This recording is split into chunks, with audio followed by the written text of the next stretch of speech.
আমি এই ভিডিওতে আলোচনা করব এমপিওভুক্ত শিক্ষকদের বেতন 2025-এর ইএফটি তথ্য হালনাগাদের নির্দেশনা এসেছে সরকারের পক্ষ থেকে। এটা কবে কত তারিখের মধ্যে হালনাগাদ করতে হবে এই বিষয়ে আমি এই ভিডিওতে আপনাদের জানাচ্ছি। গত রোববার মাধ্যমিক ও উচ্চ মাধ্যমিক শিক্ষা অধিদপ্তর থেকে একটি গুরুত্বপূর্ণ চিঠি জারি করা হয়েছে। এই চিঠিতে নতুন এমপিওভুক্ত শিক্ষক কর্মচারীদের এবং ট্রান্সফার বা রিএমপিও হওয়া শিক্ষকদের জন্য ইলেকট্রনিক ফান্ড ট্রান্সফার অর্থাৎ ইএফটি সিস্টেমে তথ্য জমা দেওয়ার নির্দেশ দেওয়া হয়েছে। এই নির্দেশনার মূল লক্ষ্য হলো শিক্ষকদের বকেয়া বেতন দ্রুত প্রদান নিশ্চিত করা। এই খবর শিক্ষক সমাজে একটি আশার আলো জাগিয়েছে, কারণ অনেকেই দীর্ঘদিন ধরে বেতনের জন্য অপেক্ষা করছেন।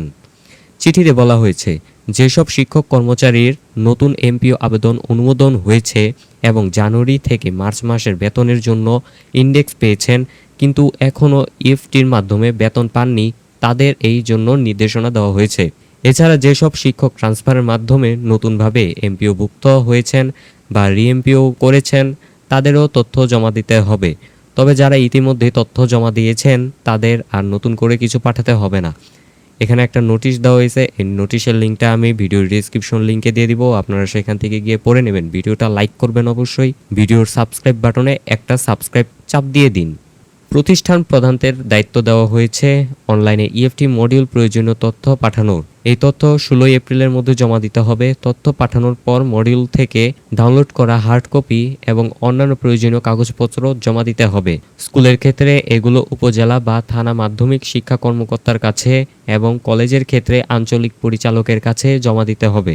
এরপর উপজেলা, থানা শিক্ষা কর্মকর্তা এবং আঞ্চলিক পরিচালকরা এই তথ্য ও কাগজপত্র যাচাই করে 17 এপ্রিলের মধ্যে মাধ্যমিক ও উচ্চশিক্ষা অধিদপ্তরে পাঠাবেন। তারা এই কাগজপত্র নিজেদের অধিদপ্তরেও সংরক্ষণ করবেন। এই নির্দেশনা শিক্ষকদের জন্য খুবই গুরুত্বপূর্ণ।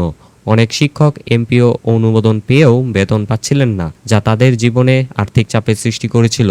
এই নতুন নির্দেশনার মাধ্যমে সরকার তাদের বেতন প্রদানের প্রক্রিয়া দ্রুত করতে চায়। তবে এই প্রক্রিয়া সফল করতে প্রতিষ্ঠান প্রধানদের সঠিক সময়ে তথ্য পাঠানোর দায়িত্ব পালন করতে হবে। অনলাইনে তথ্য জমা দেওয়ার ক্ষেত্রে কিছু প্রতিষ্ঠান প্রধান প্রযুক্তিগত সমস্যার মুখোমুখি হতে পারেন। বিশেষ করে গ্রাম্য অঞ্চলে ইন্টারনেট সংযোগের সমস্যা বা সফটওয়্যার সম্পর্কে অপর্যাপ্ত জ্ঞান এই প্রক্রিয়াকে জটিল করে তুলতে পারে। তাই সংশ্লিষ্ট কর্তৃপক্ষের উচিত প্রতিষ্ঠান প্রধানদের প্রয়োজনীয় সহায়তা দেওয়া। এই নির্দেশনা খবরে শিক্ষকরা আশাবাদী হয়েছেন। তারা মনে করছেন সময়মতো তথ্য জমা দিলে বকেয়া বেতন দ্রুত পাওয়া যাবে। একজন শিক্ষকের কাছে বেতন শুধু আর্থিক বিষয় না, এটি তাদের পরিবারের স্থিতিশীলতা ও মানসিক শান্তির প্রশ্ন। তাই এই প্রক্রিয়া সফল করতে হলে শিক্ষকদের মনোবল আরও বাড়াতে হবে। সরকারের এই উদ্যোগ শিক্ষকদের জন্য একটি ইতিবাচক পদক্ষেপ।